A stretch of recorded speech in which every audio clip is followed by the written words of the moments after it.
There's a question most of us were never asked seriously growing up. Where do you actually stand financially? Not how much money you make. Not how other people are living. But where you are, right now. A lot of people believe that if they just earned more money, their financial problems would disappear. But reality tells a different story. Some people earn high incomes and still feel anxious and stressed about money. Others don't make much and yet live with a surprising sense of calm. The difference rarely comes down to income. It comes down to how we understand and relate to money. What's strange is that we learn so many things in school, yet almost no one teaches us how to step back and understand our own financial situation. Money comes in and goes out every month. Some months there's a little left over. Some months there isn't. Everything feels vague, and when something goes wrong, we tell ourselves, next month will be better. But hope isn't a plan. If you want to change your relationship with money, the first step isn't investing or earning more. The first step is knowing exactly where you stand. And to do that, you only need 3 numbers. The first number is your net worth. That's everything you own minus everything you owe. This number isn't meant to compare yourself to others. And it isn't there to judge you. It's simply your starting point. Whether it's high or low, positive or negative, knowing it is far better than guessing. The second number is your monthly cash flow. Money in, minus money out. If more money comes in than goes out, you're moving forward. If the opposite is true, you're quietly moving backward, even if things still feel manageable. Many people don't actually lack money, they lack awareness of where their money is going. The third number is your financial runway. If you lost your income tomorrow, how long could you maintain your current lifestyle using money you can access immediately? This question isn't meant to scare you. It's meant to bring clarity. Uncertainty creates anxiety. Clarity creates a sense of control. When you place these 3 numbers side by side, a very honest picture appears. Someone might have a low net worth but positive cash flow and growing reserves. Someone else might look okay on paper because they own assets, but their cash flow is tight and their safety margin is thin. No single number tells the whole story, but together, they do. Understanding where you stand won't make you rich overnight, but without that understanding, it's easy to move in the wrong direction, set the wrong goals, and follow advice that was never meant for your situation. Personal finance isn't a competition. It's a journey of making decisions that fit your real life. Sustainable wealth doesn't start with flashy moves. It starts with awareness, with the courage to look at the numbers honestly, with clarity, calm, and patience. That's the foundation for every meaningful financial change, a very quiet kind of wealth. Once you see clearly where you stand, a natural question follows. So, where do I go from here? And this is where many people start to drift. Not because they're lazy or unmotivated, but because they set goals that sound right yet don't truly belong to the life they want.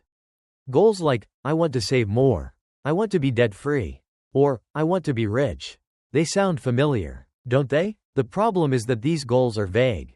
They don't tell you whether you're making progress or just reassuring yourself. Money is just a tool. It's not the destination. But many people start with numbers instead of starting with the life they want to live. And that's why motivation fades so quickly.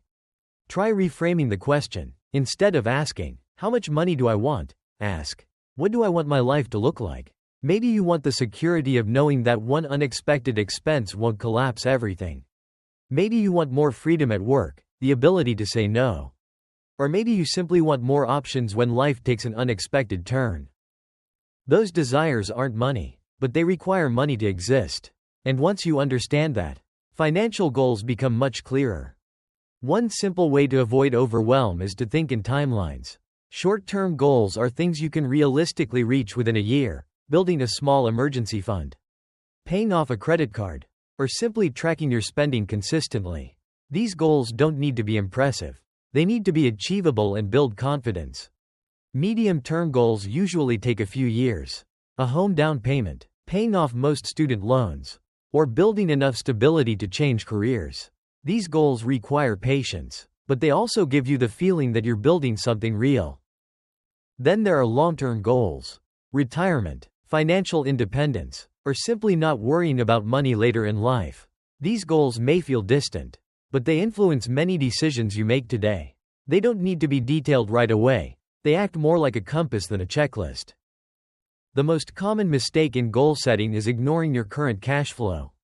If you only have a small surplus each month, setting an aggressive savings goal will only frustrate you. That's not a personal failure. That's just math. A good goal isn't one that impresses others. It's one you can measure, track, and adjust, challenging enough to keep you engaged, but realistic enough that you don't quit after a few months.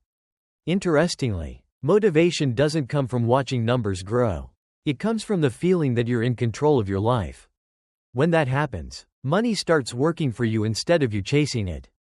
Setting financial goals the right way doesn't shrink your life. It creates space to choose, adjust, and breathe easier about the future.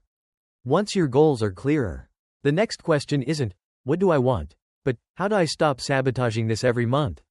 That's where budgeting enters the conversation, usually followed by a collective sigh.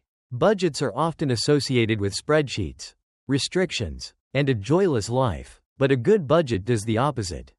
A budget isn't about telling you not to spend money. It's about allowing you to spend without guilt, because you're doing it intentionally. Instead of asking, should I buy this? You start asking, does this align with what I care about? And those questions feel very different. There's no single budgeting method that works for everyone. Some people prefer simplicity, dividing their after-tax income into essentials, enjoyment, and future goals. Others want tighter control, assigning every dollar a job before it's spent. And some people realize they overspend not because of weak willpower, but because money is always within reach, so creating boundaries helps. Whatever method you choose, it only works if it reflects your real life, not an idealized version of who you think you should be. A budget isn't there to fight you. It's there to understand you. Even the best budget, though, isn't enough without a safety buffer. Life throws surprises. Cars break down, health issues happen, jobs change. Without an emergency fund, these moments easily turn into debt. An emergency fund isn't about growth or showing off. It's about sleeping better. Start small, automate it, keep it accessible but not tempting. Its job isn't to grow fast, it's to be there when you need it. Once that foundation exists, saving becomes more flexible. Short-term goals need stability. Medium-term goals can tolerate modest risk. Long-term goals benefit from growth. Smart saving isn't about holding money forever. It's about placing the right money in the right place. With a solid budget and safety net, many people finally see something they've avoided for years: debt. Debt isn't always bad, but high-interest debt quietly destroys progress. It pulls money backward while you're trying to move forward. Before growing wealth, removing harmful debt often delivers the biggest return. Some people focus on emotional wins by clearing small balances first. Others focus on math by tackling high-interest debt. Both approaches work. Consistency matters more than perfection. Once harmful debt is under control, investing starts to make sense. Investing isn't gambling, it's giving money time to work. Starting early matters more than starting big. Compound interest is quiet, slow, and incredibly powerful when given time. Good investing is boring. No hype, no drama, just simple, consistent actions repeated over years. Many people fail not because they're unintelligent, but because they seek excitement from money when what they actually need is stability.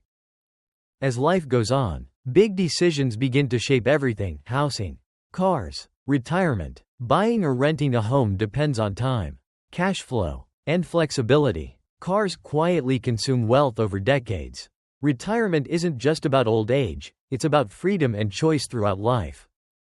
What truly matters isn't making perfect decisions, but building systems that support good decisions over time.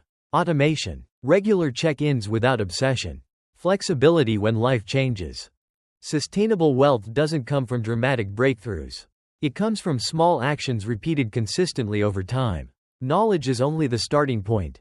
Action, maintained, creates results. If you've stayed with this story until now, you've probably noticed something important. Wealth doesn't need to be loud to be real. It can be quiet, steady, and deeply ordinary. That's the spirit of quiet wealth.